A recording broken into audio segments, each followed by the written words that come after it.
Solidaire. Vous avez la parole, ma chère collègue. Merci, Monsieur le Président, Madame la Ministre de la Transition écologique et solidaire.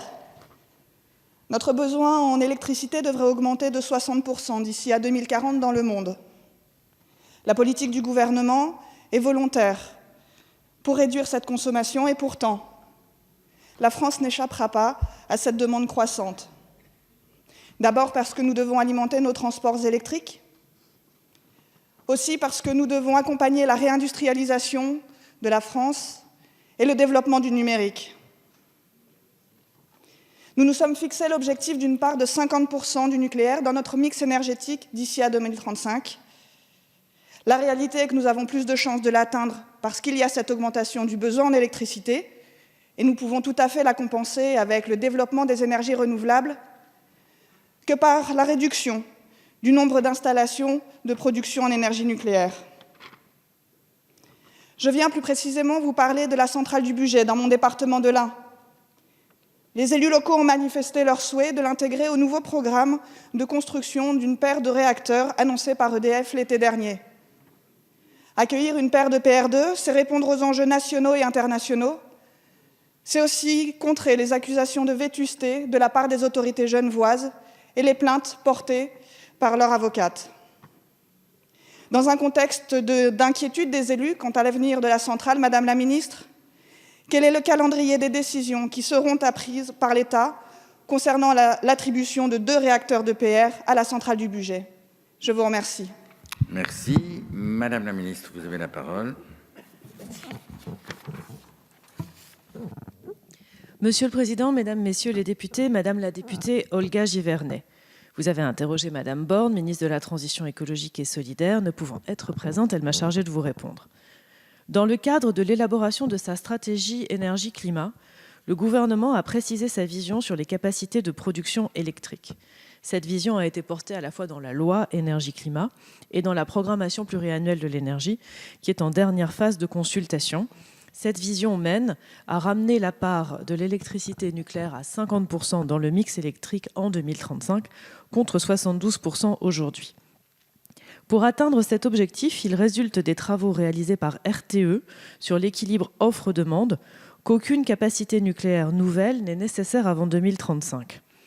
Au-delà de cet horizon, se pose la question des nouveaux moyens de production d'électricité décarbonée à construire pour assurer, comme vous l'avez soulevé, l'équilibre offre-demande. En l'état actuel des technologies, il n'est pas possible de déterminer avec certitude les technologies les plus compétitives pour assurer notre mix électrique à cet horizon. En outre, il est nécessaire d'instruire au préalable différentes questions de nature juridique, concurrentielle, économique, industrielle et environnementale.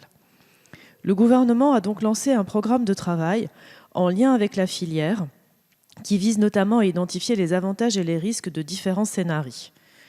Aux côtés d'un scénario 100% renouvelable, le gouvernement a demandé à EDF des éléments sur un scénario de 6 nouveaux EPR. Cette demande ne préjuge pas de la décision qui sera prise. En effet, les conclusions de ce travail sont attendues pour la mi-2021. Elles serviront de base à la décision du gouvernement qui, de toute façon, n'interviendra pas avant la mise en service de Flamanville 3. Dans le cas où le gouvernement déciderait de lancer la construction d'une ou de plusieurs paires de réacteurs EPR, le choix des sites de construction devrait tenir compte notamment de la volonté locale du territoire d'accueillir une nouvelle centrale, des conditions environnementales du site d'implantation et des capacités des réseaux d'électricité. Plusieurs configurations de sites d'implantation devraient donc être regardées dans ce cas, et les réflexions seraient bien sûr menées dans le cadre du programme de travail conduit par le gouvernement avec les élus des territoires concernés. Dans ce contexte, je vous remercie pour les éléments que vous apportez, rappelant l'ambition du territoire de la centrale de Bugey. Vous avez la parole, ma chère collègue, en réponse. Madame la Ministre, merci pour votre réponse. Je souhaiterais indiquer que mettre en attente les sujets du nucléaire serait pour moi une aberration. D'abord parce que l'urgence climatique nécessite évidemment une production d'énergie décarbonée et le nucléaire y répond. Ensuite parce que l'histoire nous a donné raison en choisissant ce mode de production et qu'il maintient aujourd'hui la souveraineté énergétique.